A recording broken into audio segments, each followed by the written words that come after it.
Pilates or yoga for weight loss?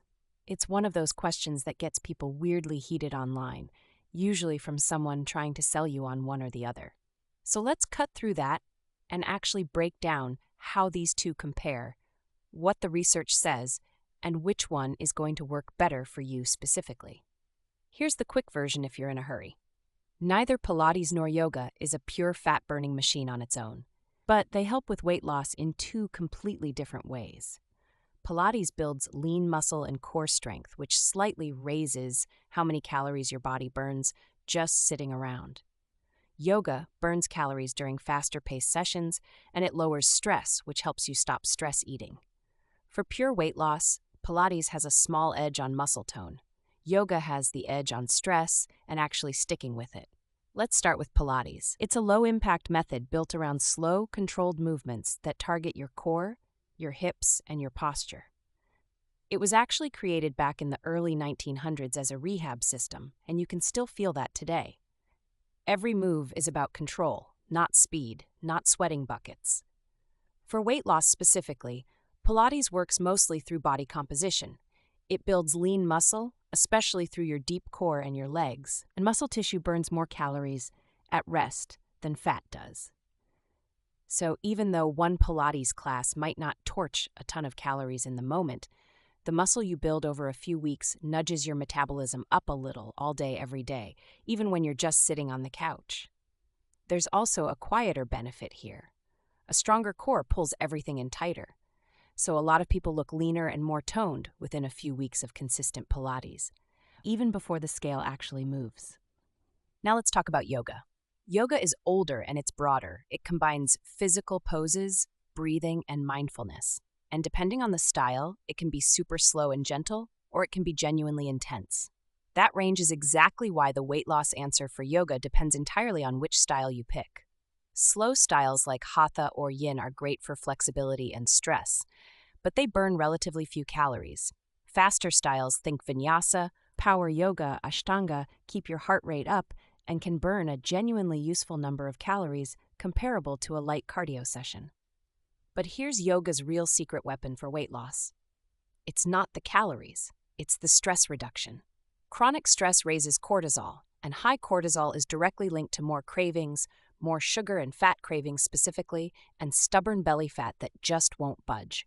By calming your nervous system down, yoga can cut back on emotional eating, and for a lot of people that matters way more than however many calories they burned on the mat. Let's actually talk styles for a second, because this trips people up constantly. For Pilates, you've basically got two versions. Mat Pilates, which is just your body weight on the floor, super accessible. You can start tonight with nothing but a mat. And Reformer Pilates, which uses that spring-loaded machine at a studio. The Reformer adds resistance, so it builds tone faster and burns a bit more. But you need studio access for that one. Yoga has way more variety. Hatha and yin are slow and gentle, amazing for flexibility and calming down, but they're not going to move the needle much on weight loss by themselves.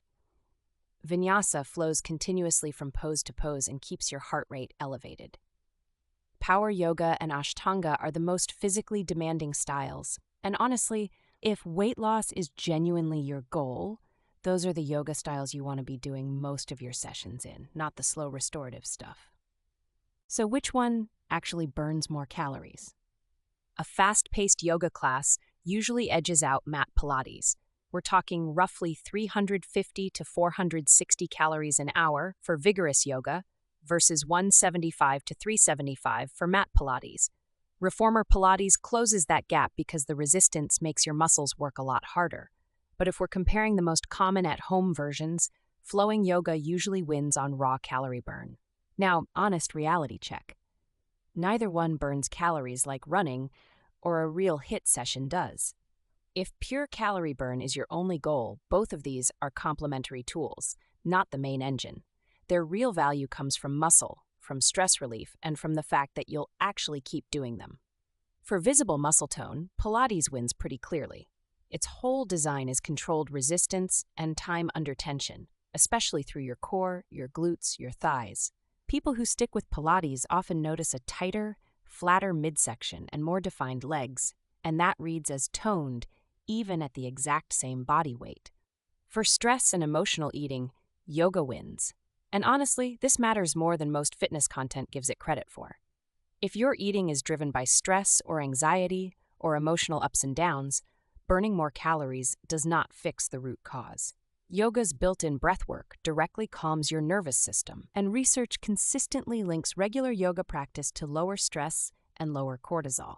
Lower stress usually means fewer late-night snack raids, fewer, quote, "I had a rough day, so I deserve this," moments, and better sleep, which itself supports weight loss.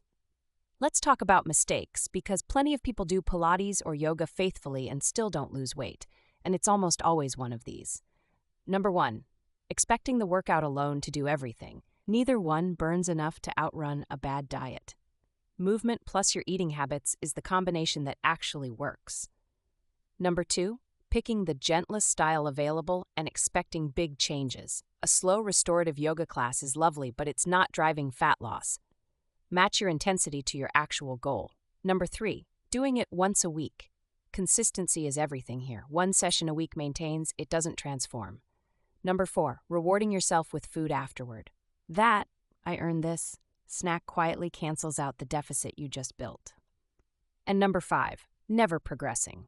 Doing the exact same beginner routine for months means your body adapts and just stops changing.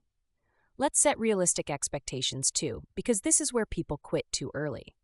In the first 2 to 3 weeks, you'll mostly notice you're stronger, more flexible, less stiff, and your posture starts improving, even before the scale moves. Around weeks 4 to 6, your clothes usually start fitting differently as your core tightens up. Real measurable weight loss on the scale typically shows up over 2 to 3 months of consistency, since healthy fat loss happens at around half a pound to 2 pounds a week.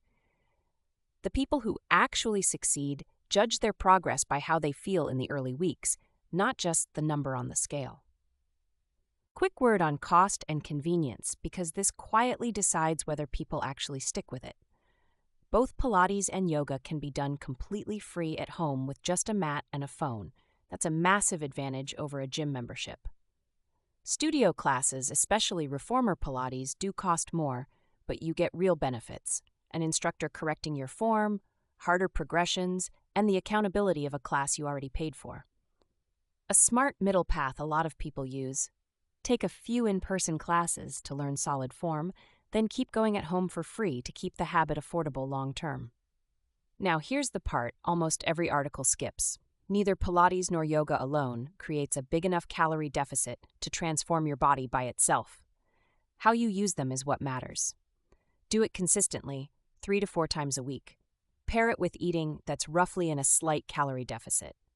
Add some walking or light cardio on top. And progress over time. Don't do the exact same beginner routine for 6 straight months. Your body adapts and stops changing. And here's a secret: you don't actually have to choose. A lot of people do Pilates 2 or 3 times a week for the strength and tone, and add a yoga session or two for flexibility and stress relief. The two actually complement each other really well. Pilates builds the strength that yoga's balance poses rely on. Yoga restores the flexibility that intense Pilates can tighten right up.